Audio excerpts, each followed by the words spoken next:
उमर फारूकी साहब की गज़ल मेरी आवाज़ चैनल के लिए आप सब सुनने वालों की नज़र। सवेरे आना, इशा की नमाज हो जाना, तेरी ज़रा सी गली का दराज हो जाना, न देखना तो महीनों ना देखना उसको, गले लगाना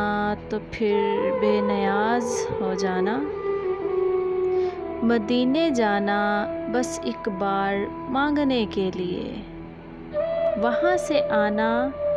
तो बंदा नवाज हो जाना, जहान सारा लगाए तो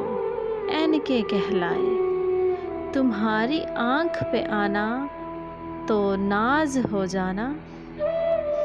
तमाम उम्र धड़कना मोहब्बतें बनकर, फिर एक दिन उसी सीने का राज हो जाना, ये किस कमान से आने लगे हैं तीर तेरे, कहाँ से सीखा है यूं बदलिहाज